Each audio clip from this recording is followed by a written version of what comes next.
Around the World in 80 Days by Jules Verne. This is chapter 2, in which Passepartout is convinced that he has at last found his ideal. "Faith," muttered Passepartout, somewhat flurried. "I've seen people at Madame Tussaud's as lively as my new master." Madame Tussaud's people, let it be said, are of wax, and are much visited in London. Speech is all that is wanting to make them human. During his brief interview with Mr. Fogg, Passepartout had been carefully observing him. He appeared to be a man about 40 years of age, with fine, handsome features and a tall, well-shaped figure. His hair and whiskers were light, his forehead compact and unwrinkled, his face rather pale, his teeth magnificent.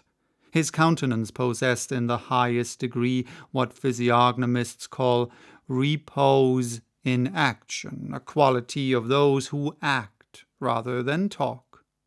Calm and phlegmatic, with a clear eye, Mr. Fogg seemed the perfect type of that English composure which Angelica Kauffmann has so skilfully represented on canvas. Seen in the various phases of his daily life, he gave the idea of being perfectly well balanced, as exactly regulated as a Leroy chronometer. Phileas Fogg was, indeed, exactitude personified, and this was betrayed even in the expression of his very hands and feet, for in men, as well as in animals, the limbs themselves are expressive of the passions.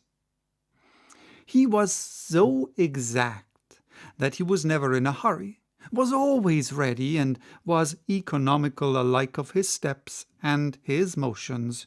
He never took one step too many, and always went to his destination by the shortest cut. He made no superfluous gestures, and was never seen to be moved or agitated. He was the most deliberate person in the world, yet always reached his destination at the exact moment.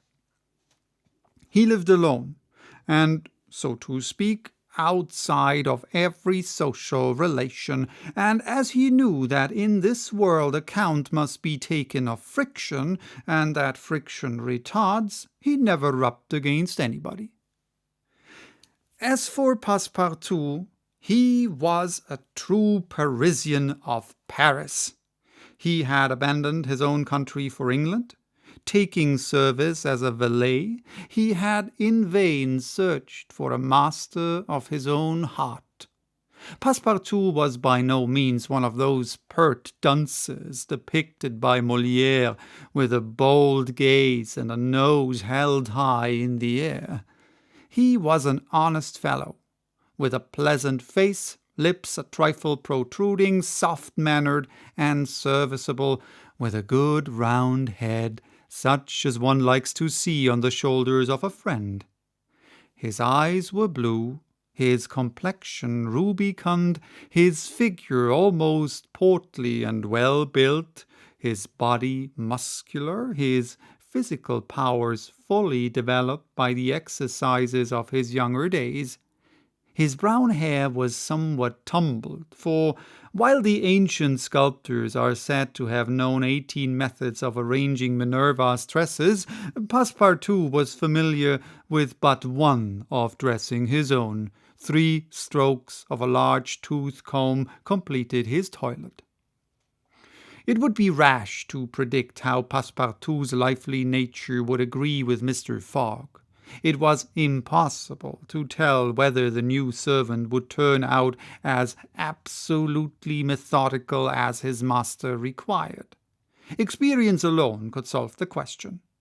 Passepartout had been a sort of vagrant in his early years, and now yearned for repose, but so far he had failed to find it, though he had already served in 10 English houses. But he could not take root in any of these. With chagrin he found his masters invariably whimsical and irregular, constantly running about the country or on the lookout for adventure.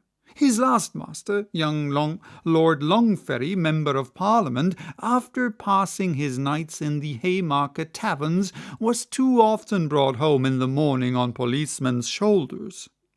Passepartout, desirous of respecting the gentlemen whom he served, ventured a mild remonstrance on such conduct, which, being ill received, he took his leave.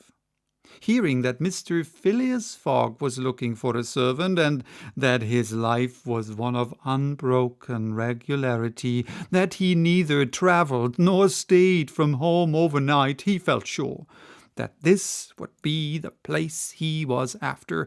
He presented himself, and was accepted, as has been seen. At 11:30, then, Passepartout found himself alone in the house in Savile Row. He began its inspection without delay, scoring it from cellar to garret.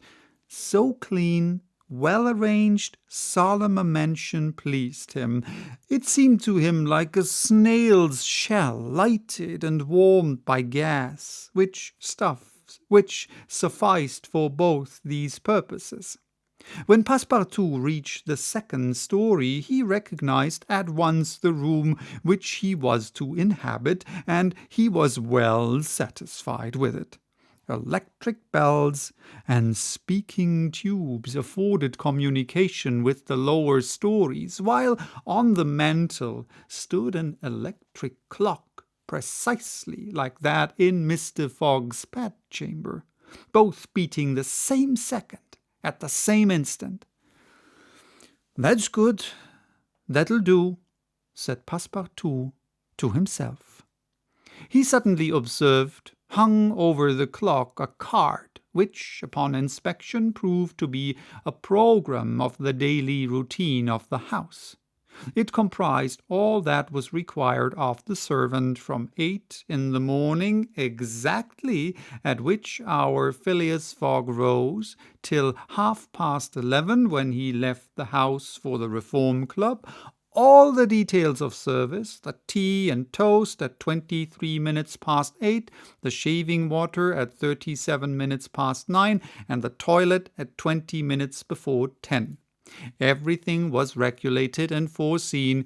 That was to be done from 11:30 a.m. till midnight, the hour at which the methodical gentleman retired. Mr. Fogg's wardrobe was amply supplied and in the best taste. Each pair of trousers, coat, and vest bore a number indicating the time of year and season at which they were in turn to be laid out for wearing, and the same system was applied to the master's shoes.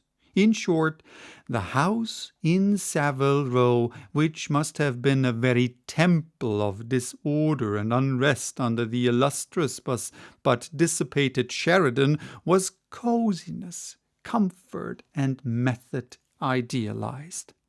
There was no study, nor were there books, which would have been quite useless to Mr. Fogg, for at the Reform 2 libraries, one of general literature and the other of law and politics, were at his service. A moderate-sized safe stood in his bedroom, constructed so as to defy fire as well as burglars. But Passepartout found neither arms nor hunting weapons anywhere. Everything betrayed the most tranquil and peaceable habits. Having scrutinized the house from top to bottom, he rubbed his hands, and a broad smile overspread his features, and he said joyfully, "This is just what I wanted. We shall get on together, Mr. Fogg and I. What a domestic and regular gentleman. A real machine. Well, I don't mind serving a machine." This was chapter 2.